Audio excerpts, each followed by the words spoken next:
Assalamualaikum warahmatullahi taala wabarakatuh. Bersama Cikgu Masura dalam mata pelajaran Tarikh. Hari ini kita akan belajar tajuknya Nabi Muhammad SAW menerima wahyu. Sebelum kita belajar, marilah sama-sama kita membacakan doa. Bismillahirrahmanirrahim. Allahumma ftah alaina hikmataka wanshur alaina min khazaini rahmatika ya arhamar rahimin. Rabbi zidni ilman warzuqni fahman. Rabbi shrah li sadri wa yassir li amri wahlul 'uqdatam min lisani yafqahu qawli. Baiklah pelajar, hari ini kita akan belajar tajuknya Nabi Muhammad SAW menerima wahyu. Cikgu ada klip untuk pelajar lihat kisah Nabi Muhammad SAW, peristiwa kenabian dan turunnya wahyu. Sebelum pelajar lihat, marilah dengar cikgu ringkaskan cerita sedikit supaya pelajar cepat faham dalam kisah tersebut. Nabi Muhammad SAW menerima wahyu. Pada usianya 40 tahun, Nabi Muhammad SAW menerima wahyu yang pertama di Gua Hira pada suatu malam di bulan Ramadan. Baginda menerima wahyu melalui malaikat Jibril alaihi salam. Baginda disuruh membaca Iqra, bacalah kamu sebanyak 3 kali. Baginda segera menjawab, saya tidak pandai membaca. Kemudian Jibril menyuruh baginda mengulang dengan kata surah Al-Alaq ayat 1 hingga 5. Setelah itu, baginda pulang ke rumahnya dan mencerita hal tersebut kepada isterinya Khadijah dengan keadaan takut dan gemetar badannya. Dan seterusnya mereka berdua pergi berjumpa dengan Waraqah bin Naufal. Lalu mereka memberitahu bahawa baginda akan dilantik menjadi sebagai Rasulullah. Itu kisah yang cikgu ringkaskan ya pelajar. Dan seterusnya marilah kita lihat bersama kisah-kisah Nabi Muhammad SAW, peristiwa kenabian dan turunnya wahyu. Marilah kita lihat bersama.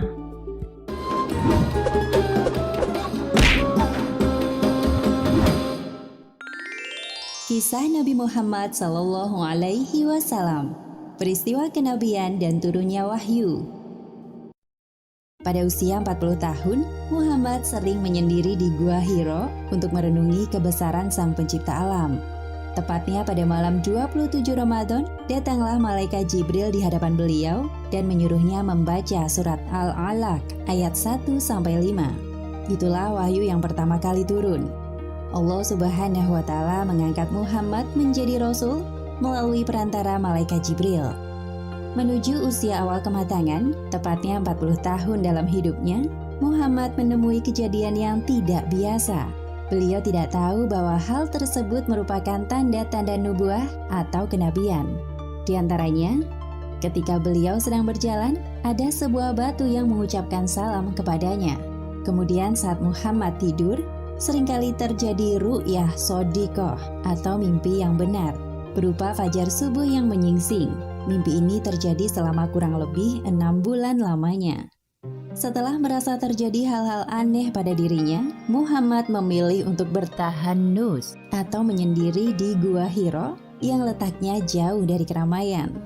Dengan berbekal roti gandum dan air, Muhammad berangkat menuju Gua Hira. Khadijah mengantar suaminya sampai ke depan rumah dengan penuh keikhlasan. Tak ada sedikit pun keluar dari bibirnya perkataan yang memberatkan kepergian suaminya. Berjarak agak jauh dari kota Mekah, terdapat sebuah gua kecil di Jabal Nur yang berukuran panjang 4 hasta dan lebar 1,75 hasta. Hanya memuat 1 atau 2 orang di dalamnya. Ada alasan tersendiri mengapa Muhammad memilih Gua Hira sebagai tempat untuk bertahanus. Pertama, Letak Gua Hiro jauh dari jangkauan manusia. Mustahil orang-orang singgah kemari untuk urusan sehari-hari. Kedua, Gua Hiro memiliki dua sisi. Sisi pertama adalah pintu masuk, dan sisi satunya adalah celah yang menghadap langsung ke Ka'bah. Melalui celah itu, beliau dapat menyaksikan bangunan suci Ka'bah. Sudah sejak lama Muhammad memikirkan banyak hal. Satu hal yang mengusik pikirannya adalah tentang kekuasaan Tuhan pencipta alam semesta yang tidak terbatas. Untuk apa Dia Allah menciptakan manusia jika mereka hanya membuat kerusakan di bumi? Aku sungguh penasaran, pasti ada tujuan besar di balik ini semua. Selain itu, keyakinan beliau kerap kali berseberangan dengan perilaku jahiliyah orang-orang Quraisy yang menyimpang.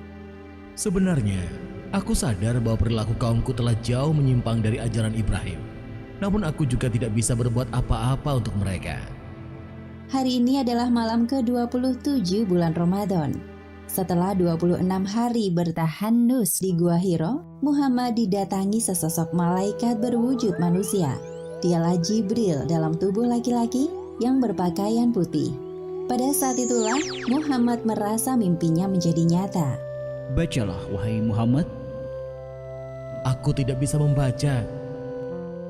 Pada saat itu Jibril mendekap beliau dengan erat, seakan-akan ruh mau keluar dari tubuhnya. Kemudian Jibril melepaskan dekapannya dan mengulangi perintahnya lagi. Bacalah wahai Muhammad. Aku tidak bisa membaca. Untuk ketiga kalinya, Jibril mendekap Muhammad sampai dadanya terasa sesak, lalu kembali melepaskannya dan mengulangi perintahnya sekali lagi. Bacalah wahai Muhammad. Aku tidak bisa membaca. Kemudian Jibril melakukan hal yang sama kepada Muhammad, lalu beliau mengubah jawabannya. Bacalah wahai Muhammad. Apa yang harus aku baca? Maka malaikat Jibril membaca surat Al-Alaq ayat 1 hingga 5. Bacalah dengan menyebut nama Tuhanmu yang menciptakan. Dia telah menciptakan manusia dari segumpal darah. Bacalah, dan Tuhanmu lah yang maha pemurah, yang mengajar manusia dengan perantara kalam. Dia mengajar kepada manusia apa yang tidak diketahuinya. Ayat pertama surat Al-Alaq menyampaikan perintah kepada Muhammad untuk menjadikan Al-Quran sebagai pedoman hidup manusia. Setelah menyampaikan wahyu, tiba-tiba Jibril menghilang dari tempatnya.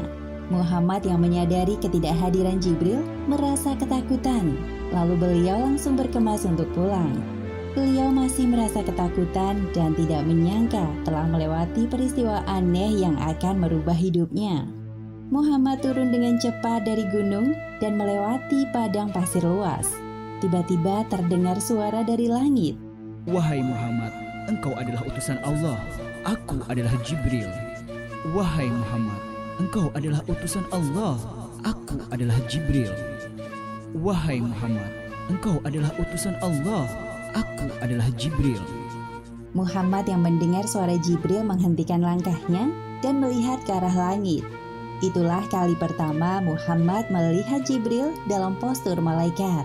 Tiba-tiba saja Jibril menghilang. Segera saja Muhammad terburu-buru meninggalkan tempat itu dengan penuh ketakutan.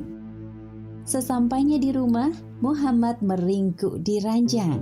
Khadijah yang mendapati suaminya telah pulang mendekatinya. Selimuti aku, selimuti aku.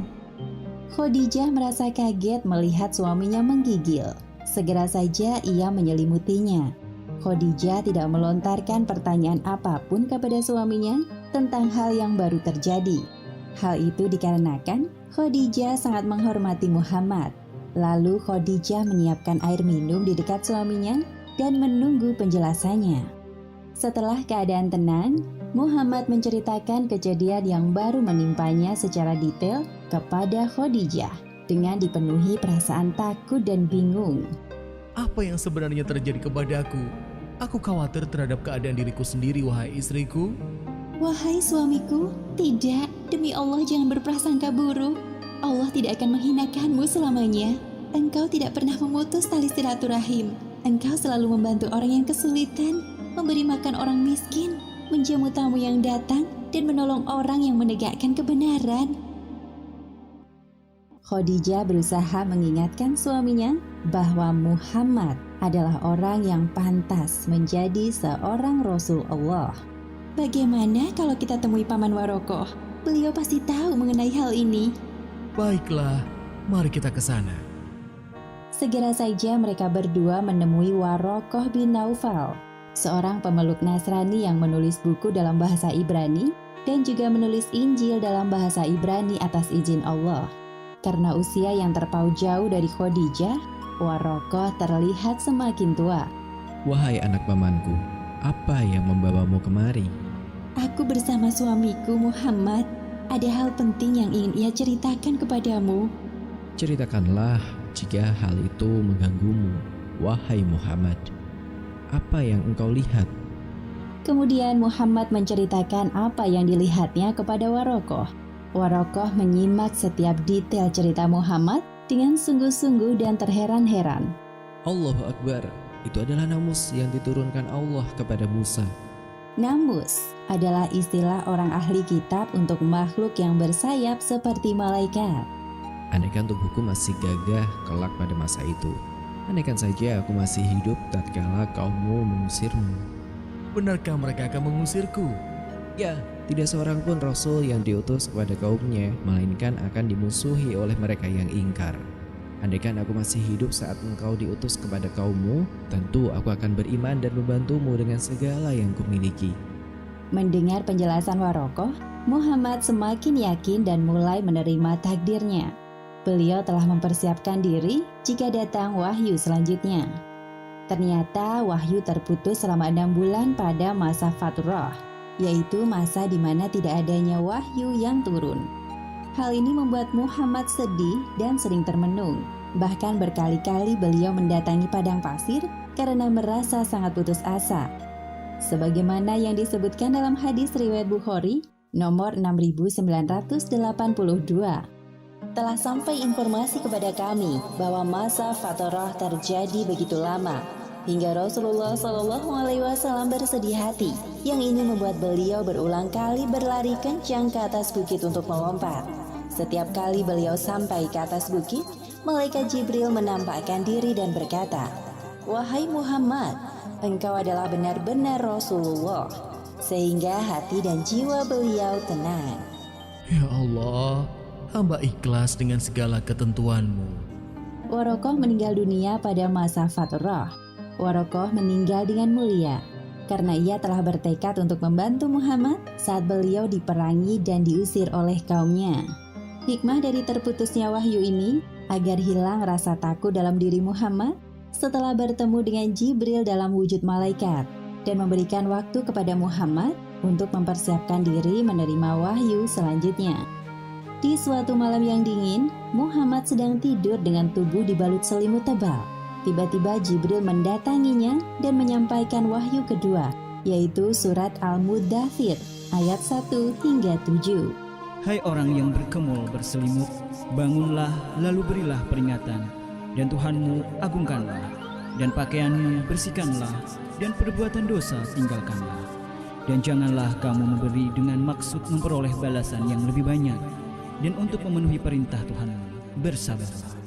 Setelah itu wahyu selanjutnya turun berturut-turut di hari berikutnya.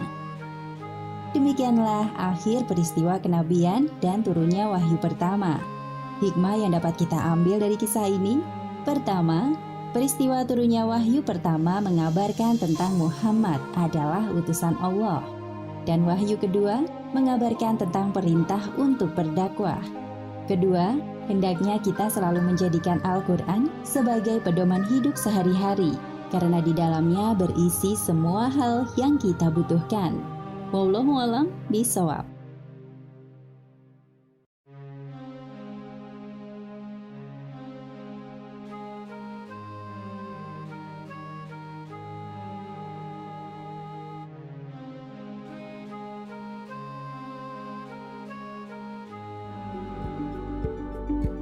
Ya pelajar, sampai di sini saja dulu. Nanti kita jumpa lagi. Wabillahi taufik wa hidayah. Assalamualaikum warahmatullahi wabarakatuh.